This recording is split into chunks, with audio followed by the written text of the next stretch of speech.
Hey there, take a look at this. It's wood filler.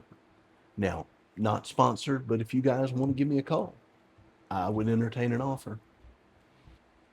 Every piece of wood that I bring into my shop has something wrong with it.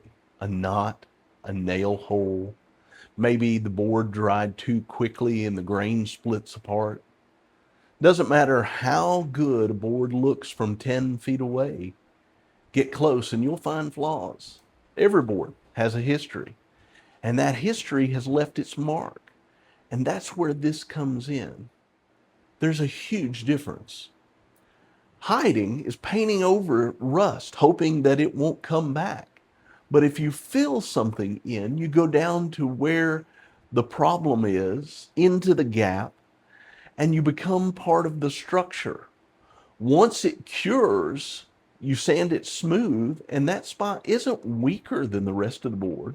As a matter of fact, sometimes it's stronger. I've spent a good number of years sitting across the table from people in my office, in a coffee shop, maybe at their home, wherever the conversation happens to land, listening to them, trying to figure out how to deal with their cracks.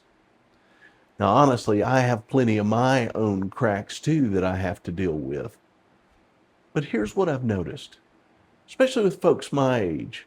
The older we get, the more history that we're carrying, the more surgery, the more losses, the more disappointments, the more times that things just didn't turn out exactly like we planned, the more relationships that have fractured from somewhere along the way. Most of us respond the same way that I used to respond to a flaw in wood.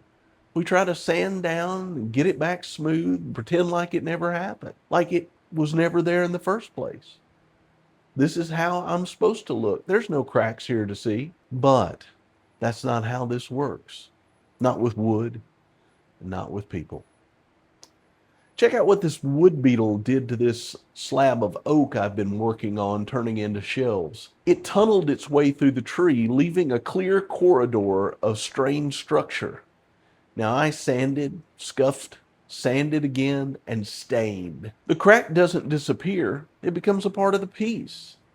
And if you let it cure, if you're patient with the process instead of trying to rush through it to make it look unmarked again, the spot can hold weight just as well as the wood around it, maybe even better, because you know exactly where the weak spot is.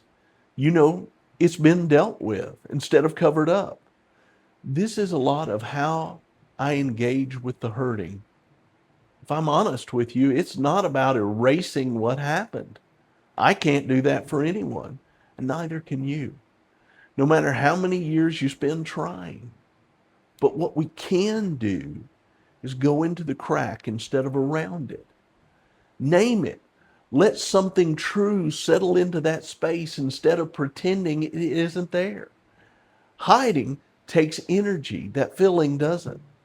I think that's a part of why so many of us get so tired as we get older. What we're doing is we're trying to hold a pose. We're trying to keep people from seeing where we're cracked instead of letting the crack become a part of our honest reality. Not what defines us, but not where we hunker down and pretend it's not there either.